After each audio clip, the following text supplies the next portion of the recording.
Ini dia 11 TKJ 2 perwakilannya.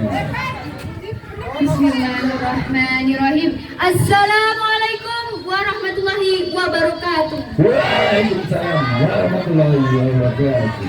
Salam Om Swastiastu, Namo Buddhaya, salam kebajikan, selamat sejahtera bagi kita semua.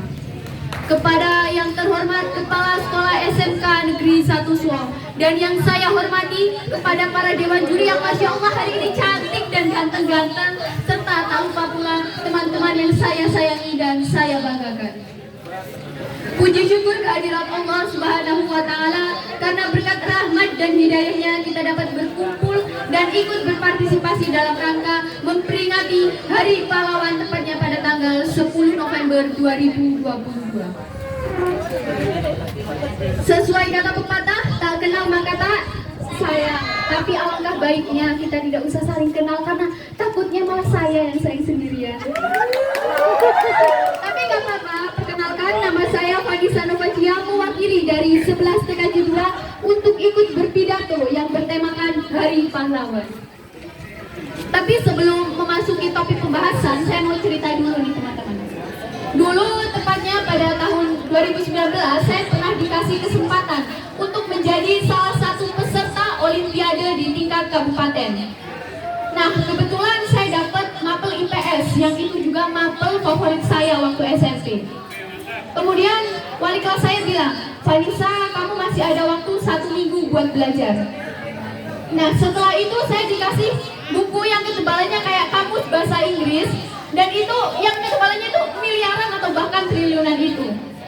Dan itu pun wali kelas saya masih berpesan, Vanessa, kamu cari tambahan buku-buku lain yang ada di perpustakaan. Di situ saya nggak nyerah, Pak Bu. Saya pergi ke perpustakaan, saya cari buku-buku itu. Mulai dari buku penjajahan, buku penjajah dunia, intinya semua buku saya cari. Hanya satu buku yang tidak saya cari, yaitu buku yang bercerita tentang masa lalu saya dan dia yang telah usai.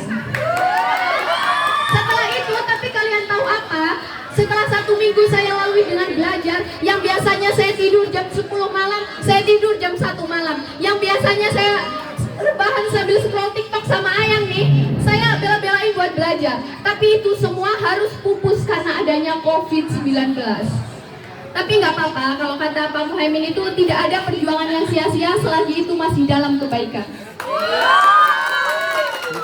Ngomong-ngomong soal perjuangan nih, sesuai topik yang akan saya bahas pada kesempatan kali ini, yaitu perjuangan bangsa Indonesia dalam menghadapi penjajah. Terbayang-bayang betapa hebatnya perjuangan bangsa Indonesia dalam mempertahankan kemerdekaan. Surabaya dikepung dan digempur habis-habisan oleh pihak sekutu yang ternyata diboncengi oleh tentara Ninja Belanda. Tujuannya hanya untuk merebut dan menguasai kembali tanah jajahan yang baru saja merdeka itu. Tapi apakah bangsa Indonesia, terutama arek-arek Surabaya itu mau dijajah kembali? Tidak.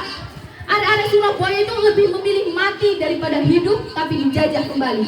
Semboyan mereka freedom or death, merdeka atau mati, merupakan suatu pilihan yang tidak dapat ditawar-tawar lagi. Itulah pekik para pejuang yang mempertahankan kemerdekaan. Surabaya diserang dari darat, laut, dan udara, dan senjata modern kala itu hanya dihadangi oleh seutas bambu runcing. Jiwa berterbangan, raga bergelimpangan mencium tanah air tercinta. Darah membasahi persada seakan memberikan aroma semangat baru kepada para pemuda yang ikut membawinya. Sekarang ini Indonesia telah merdeka, telah menerima warisan tanah leluhur yang diperjuangkan oleh para pahlawan. Dan itu bukanlah suatu hal yang mudah. Hei para pemuda Indonesia, berdosalah kita jika hanya berdiam diri dan tidak melakukan suatu apapun. Jadilah pemuda yang aktif dan proaktif. Jadilah pemuda yang ikut berpartisipasi dalam segala bidang untuk mewujudkan dan membangun negara Indonesia. Itulah pidato yang dapat saya sampaikan. Cukup sekian, saya akhiri. Wassalamualaikum warahmatullahi wabarakatuh. Waalaikumsalam warahmatullahi wabarakatuh. Luar biasa pertanyaan disampaikan.